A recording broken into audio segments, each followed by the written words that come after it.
भाऊंच्या शब्दात करायला पाहिजे की सध्या सत्ताधारी पक्षाचे सदस्य माजलेत आणि त्यामुळे हा माजरीपणा जो आहे हा दिसून येतोय. कोण मारामारी करतोय, कोण पत्ते खेळतोय, कोण तांत्रिक मांत्रिक करतोय, कोण पैसे मोजतोय. अशा पद्धतीचं हे घमेंडशाही आणि माजरीपणा या सत्ताधारी लोकप्रतिनिधींच्या मध्ये आलेला आहे. मंत्री प्रताप सरनाईक यांनी त्यांचं समर्थन केलंय. मंत्री प्रताप सरनाईक यांनी कोकाटे यांचं समर्थन केलंय. तर प्रताप सरनाईकनाच विचारलं पाहिजे की तुमचं एवढं बुद्धीचं अवमूल्यन कधीपासून झालं म्हणून.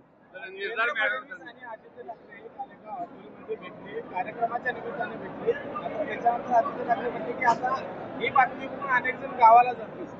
खरं आहे ते. एक आहे की देवेंद्र फडणवीस मुख्यमंत्री आहेत आणि आदित्यजी ठाकरे यांनी सुद्धा आपल्या संसदीय कामामध्ये आपलं जे कर्तृत्व आहे ते सिद्ध करून दाखवलेलं आहे. त्यामुळे अशा कर्तृत्ववान व्यक्तिमत्व जर भेटली, चर्चा केली तर त्याचं एक वेगळं महत्व असतं. ते राजकारणाच्या पलीकडचं असतं. सर काल जो उद्धव ठाकरे साहेबांनी सामनाला मुलाखत दिली त्यामध्ये सांगितलं की विधानसभेच्या चुका टाळूनच पुढे गेलं पाहिजे, म्हणजे महाविकास आघाडी स्वतंत्रपणे लढणार, महाविकास बाहेर पडणार. खरं आहे, उद्धव साहेबांनी सांगितलं ते खरं आहे की महाविकास आघाडीच्या विधानसभेच्या निवडणुकीच्या वेळेला जागा वाटपाचा जो घोळ अगदी विड्रॉलच्या दिवसापर्यंत चालू होता, त्यामुळे निवडणुकीकरता जे वातावरण असायला पाहिजे, पोषकता असली पाहिजे, ती एकाग्रता जी असली पाहिजे ती होऊ शकली नाही. म्हणून बऱ्याच ठिकाणी आम्हाला फटका पडला.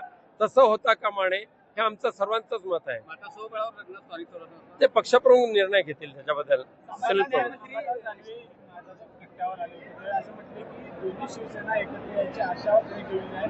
लोकसभेच्या वेळी असेल, विधानसभेच्या वेळी असेल, भाजपकडून ऑफर आले ते पण भेटले. विधिमंडळ अटेंड करणारे आदरणीय सुनील प्रभू साहेब माझ्याबरोबर आहे, ते त्याच्यावर भाष्य करतील. निर्धार मिळायचा कंटेंट सांगा. नाही, निर्धार मेळावा आजचा जर तुम्ही बघितलात दैदिप्यमान असा निर्धार मेळावा झाला आणि नक्कीच शिवसेनेला पुनश्च एकदा एक ताकद या कोल्हापूरमध्ये तयार झालेली आहे. आमचे उपनेते संजय पवार असतील, विजय देवणे असतील, रविकिरण इंगवले असतील, हे सगळी मंडळी पुनश्च एकदा पक्षाच्या कामाला लागलेली आहे. राज्यामध्ये डान्स बार असताना गृहराज्यमंत्री आहेत त्यांच्या योगेश याकडे तुम्ही आता कसं याच्यावर केवळ सुरू नव्हता तर विधान परिषदेमध्ये ॲडव्होकेट अनिल परब यांनी जी बातमी दिलेली आहे, माहिती दिली आहे, त्याप्रमाणे त्या डान्स बार मधून 22 बारबाला पकडल्या होत्या.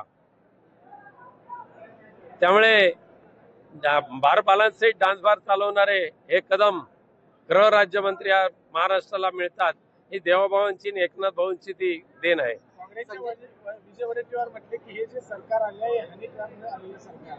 हनी ट्रॅप तर आता सिद्ध होतंय. नाशिकच्या त्या 5 स्टार हॉटेल मधल्या एका रूमला सील केलेलं आहे आणि लवकरच सगळ्यांची कुंडली बाहेर येणारच आहे.